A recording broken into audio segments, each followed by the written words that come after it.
which was heavily unregulated. But anyway, what do you want to pivot to? I just think it's funny to bring up, but I mean, I don't know how real of expectations I can, even have on this because I'll be busy with the trial or whatever. But I've been hitting the freaking dating apps hard, bro, last week. And Okay, good. and honestly, I might try to juggle two. A Michigan one and a Massachusetts one. You're not the only one. I mean, I'm looking at these trends, as a scientist, basically, and the trends that I'm following. I mean, I can just name 4 or 5. And one is the increase in the use of dating apps. It's like it's increased exponentially since the pandemic. Yeah, it fucking sucks. I can't wait for the pandemic to be over because honestly, bro, just walking around the streets of the college town, I feel like I could just go into a barn probably by myself and have better luck than these fucking apps. But well, give it a shot. Yeah, one night I'm thinking about it. I saw one place downtown that looked like it was kind of popping. So yeah, give it a shot. Yeah, I'll let you know. But yeah, it's gonna be busy, so it's hard for me to even But no harm, no foul. Yeah, I'm in just like that kind of let's just have fun talking to strangers mode more than anything. So far, I've gotten matched up with like at least 2 polyamorous people. Okay, have you seen their pictures? Yeah. So you've talked to them just as you and I are talking, right? No, I've these are like very recent, so I haven't sent I've asked them for FaceTime basically, and one said yes to that, later, just when it's not freaking busy. But and I asked another one about that this morning, but haven't heard back yet. Okay, and that seems to be the progression too. Yeah, because for me, I just want to having kind of been through this cycle last year. Texting new people sucks, bro. Yep. It's so hard to just read each other's tones and all that, subtle shit. And I might send it to you because I was surprised how interesting I found it. But Lex Friedman did a podcast with Mark Zuckerberg, and they talked a lot about, I didn't listen to the whole thing yet, but they spent a good chunk talking about those subtle differences of how can that technology match that sort of magic and intimacy you feel when you're right across the table for someone, as opposed to being in a fucking robot avatar and a fucking pirate avatar and right. in the metaverse, Yep. But yeah, so I'm let's skip the text, let's FaceTime, and maybe get a coffee or something. And basically what I've been hearing from just watching it on TV, basically, are interviews with people, young people, your age group, your cohort in particular. And what they're saying is one woman is saying, well, this is great because I tried dating apps and I couldn't take it, the guessing and, it's this person who he says he is. She said, but I found out, that to decide, to take a gamble on talking with someone and then FaceTiming. And if you feel comfortable FaceTiming, you may increase doing that. And she says it's a much better way to get to know somebody, to help you make up your own mind about whether there's something there. Yeah, man. Because I know for, at least some of these chicks, not all of them, but some of them a little game and getting hit with pickup lines. Because there was one lady I got matched up to. She texted me hi. I just texted hi back because, there's a certain amount of time before the thing expires. Mm-hmm. So I'm like, fuck it, I'll just say hi so it doesn't expire and then actually start a conversation later. Within 5 seconds, she unmatched me. Really? Yeah, because I thought about it after, and just from her perspective, it's she texts me hi, she gets back hi. Either she can't handle a fucking conversation beyond that point and initiate anything, or she thinks I can't. Right. You know what I mean? So I'm assuming or she thinks neither, and she's just a just a bitch. Yeah. just a awful hoe, you know, and I, you know, be aware of that as well. So I don't, you know, plan to get too attached to anything. And I'll be honest, part of why I want to put LSATs off is like, well, I've got this like phase of like, you know, semi-freedom and stuff.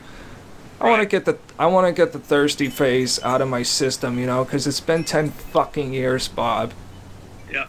It's a miracle I haven't, you know, strapped a bomb to myself yet and found religion.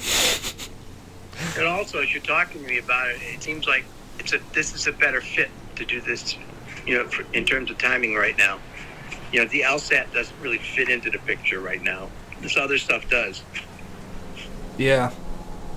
I don't know. I just think I want to live, like, just a little, because these last few months with the LSAT being just everything outside of work, it gets a little soul-crushing, you know? Yeah. You know what I mean? It can be, yeah. So maybe, I don't know. I think it's just a whole, you know, balancing act at the end of the day. But I think for these next few months, while I have this level of freedom, I want to get at least some experiences, you know?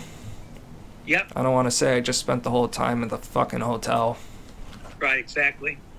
And being in a college town, I'm thinking of, you know, as you feel more comfortable, some of the options you could avail yourself of, you know, like a yoga class, for instance. Hot you know, yoga, yeah. Class. Not necessarily hot yoga, but... Fart yoga, I'm into it. Yeah. I've heard that's what it is. It's like everyone gassing at hot yoga for some reason. Oh, yeah, hot yoga. I'm really not into hot yoga. Nah, me neither. Everybody farting, yeah. Yeah. Yeah, it's killing the ozone, AOC told me. Right. Saturday Night Live last night did an AOC character that was great, just incredible. Nice. I saw her dunk her head in the ice, by the way. Did you? What'd you think? I think AOC's cute. That doesn't mean I want to date her, so just... Right. I didn't mind watching her dunk her head in water on Instagram, you know? Right. Although she didn't do it all the way. But one of the jokes is that, you know, and she said it, that people hate her because they want to date her and they can't, you know, so it's driving them crazy. Well, for me, I can definitely, and I've seen other comedians like fail at this, and I'm like, why, bro? Can't you just like separate two things out and admit that you can find someone cute and never want to actually have to talk to them, you know? Yeah. Yeah. Like, I don't know. I wouldn't. I don't know. I feel like part of me wants to say I would love, like, you know, trolling her a bit and, you know, dicking around, but I feel like she would get fed up with my shit real quick. Oh, yeah. She'd have the feds on you. You don't want to go down that route. That's one I'd stay away from. Yeah. Well, also, just like anytime, I've seen some Project Veritas videos where they've dug into AOC. And, like, one dude it was so epic. I find the clip, I'll send it to you because, Okay. Oh, I can't even remember what he was confronting her about, but he initially walked up to her and pretended to be a fan. You know, it's like, hey, AOC, can I get a photo? And he puts his arm around her, and they smile and take a nice photo. And then he immediately pivots to, I'm with Project Veritas. Do you want to, like, talk about how you think we're a fake news and, like, all this shit? And then, you know, the bodyguards just instantly stepped between them. So, yeah. Yeah. That's not worth it. I'll never forget the clip where she was, getting confronted at like some public thing in DC, and like what's her face, that other member of the squad, the fat one. Well, the one from Boston is the most disgusting. Well, the two of them, the one who was the corrections person out here who got named, you know, whatever job, she's just what the hell her nationality is, but Rashida Tlaib. Yeah, she's bad. That's Presley's the one I'm thinking of, who had her head shaved, she had cancer. No, I think Ayanna Presley's the one that is from Boston. She is. It's Ayanna Presley is the one from Boston. Yeah, but anyway, these people are like, what are you doing about like our housing, and like these people are getting left out of this bill and getting fucked over because of the pandemic and whatever. And then she just like rolls up, okay, everyone, we're gonna put on some music, woo! like there are people behind her just start going woo, like she brings fucking sycophants for these public things to fucking be her yes men. It's disgusting. Exactly. It's amazing, isn't it? Amazing and familiar at the same time. Yeah. As opposed to these Ukrainians just got and say, fuck them all, man. We'll die with our boots on, you know? Yeah, man. I was talking to my dad about this morning. Just how hilarious would it be if Biden was like the president of Ukraine right now? Do you think he'd be on the front fucking lines with a vest on, like support? Oh, yeah, right. Exactly. You know, he'd be like, all right, we're going to invade Poland and bring trooper down but shepherd the pressure. Right. The other interesting thing is that the fact that I did not realize that Putin was as isolated as he had been the last 2 years during the pandemic, and that he indeed has developed some serious psychiatric issues, you know, like increased paranoia, basically. Did you know that? So it's interesting because I've heard stuff like that from like news sources, and I try to be careful about assigning insanity to foreign adversaries. You know what I mean? Like, people think Kim Jong-un is crazy. It's like, well, he's ruthless, but, you know, he's not like gonna see a tweet where someone calls him Little Rocket Man and say, I'm burning the world! You know? That's right. It's in his own culture, he's not crazy. But I've heard, a friend of mine, his best friend dates a Russian psychiatrist. And she's out there. She's a little crazy herself. Mm-hmm. And he said he asked her about Putin, and she pulled a nutty. She said, "Will you want to get me killed?" No, ask me my comments about that. We can't comment about, you know, you can comment about your presidents and stuff like that. We can't comment. Putin is great man, best man in world. That's right. That's right. Totally sane. Putin can take on team of ice hockey 5 by himself and win. Yeah.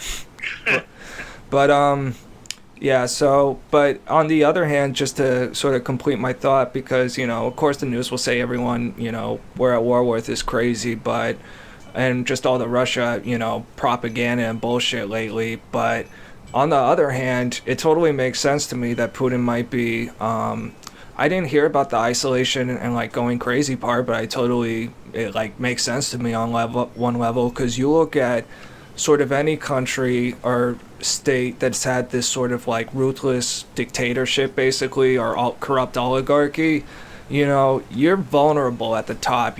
For one thing, you're in everyone's sights. You know, there's someone who wants your job, even if you're doing a good job. And on the other hand, just I think the longer you're reigning, the more enemies you make over time, or the more just like you have to compromise, or like eventually some real shit assassination pops off, and then that just opens the door to all the you know, suspected plots and whatever. And just to throw it in, I remember Gulag Archipelago, some dude pulled out a handkerchief by a window and blew his nose, and he got sent to the Gulag because that was a signal to the bourgeoisie enemies of the state, you know? Blowing your fucking nose, bro. 10 years. 10 years in a labor death camp.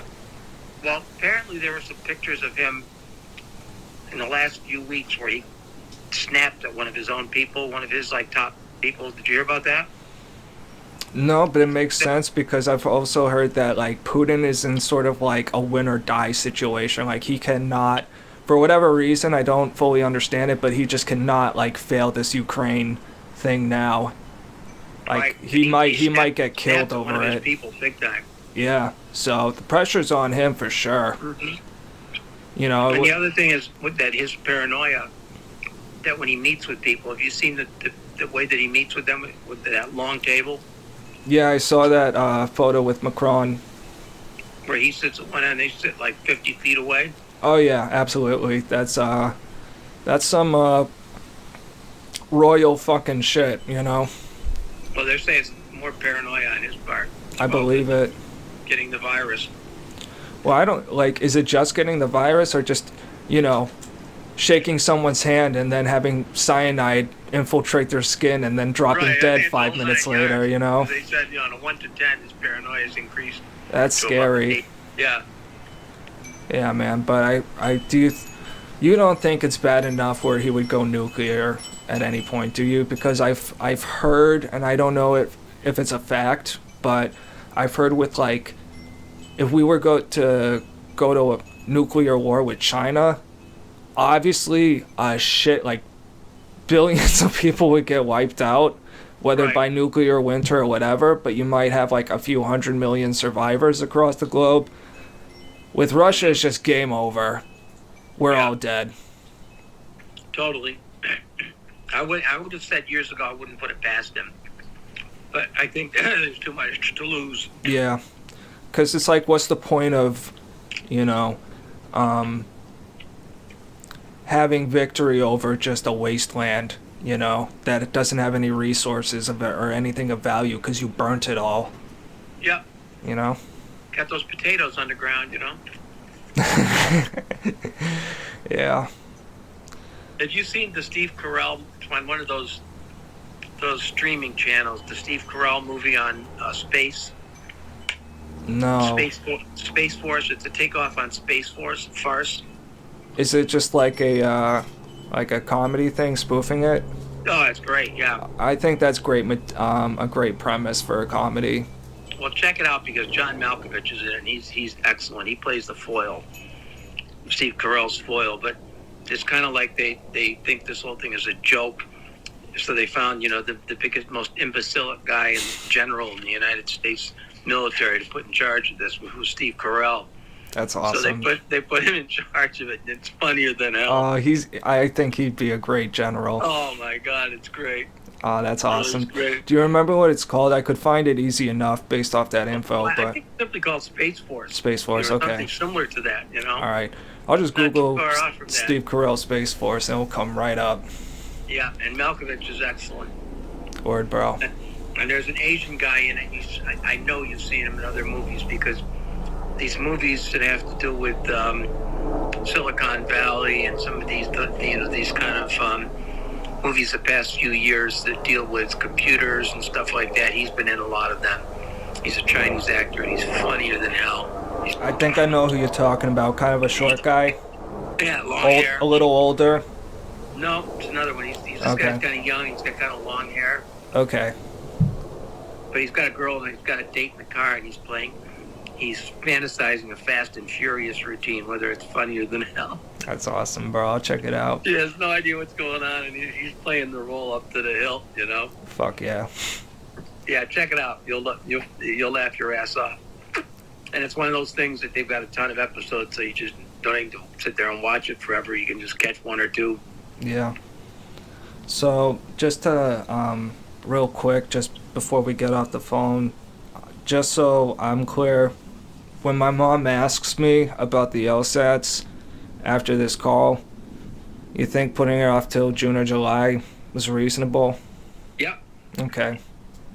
And I think basically in light of you had no idea what this trial was going to involve. And I wasn't even sure for the longest time if I was even going to be there. Right, exactly. And you just hadn't counted on this. Yeah. And it's just a lot to try to do the two things at the same time. Yeah. Well, that takes away.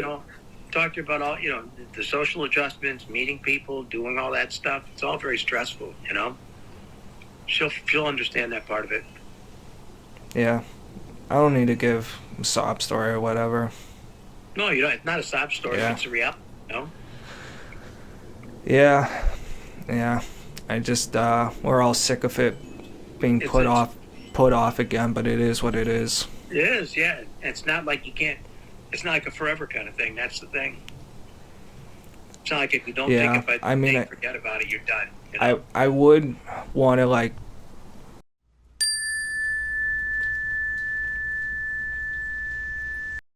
basically. For sure. All right? All right, man. I'm freezing out here, so yeah, I'm going to let you go. Catch yourself a comedy. Short, maybe Steve Carell would be a good little break for you. Absolutely, bro. So I'll touch base with you Wednesday? Yep. All right. I'm not sure which one Carell is on of the streaming ones. I don't know. Might be Prime. Do you have Prime? You probably have Prime, right? At home, my family does, yeah. Well, it's one of the, it's either Prime, Netflix, or Hulu. So Word up, okay, bro. Bob, it was great talking with you. As Great talking always, with you. if this recording comes out decent, I'll probably send it to you because, Excellent. I think at this point, also between putting off the LSATs and stuff, there's been a part of me that's wanted to go back to this and go back to the pod. You know what I mean? Yeah. We got time for it. Okay. For sure. Doing things like this is a good thing. It's a good sort of feeler. Yeah, I also feel like it forces us to bring out the most in our sessions, Excellent, without a doubt. All right, man. And with that, I say adieu. Farewell, Captain. Peace out. Bless the world. Yes. Bless the world. I like it. Peace out. Thank you for listening.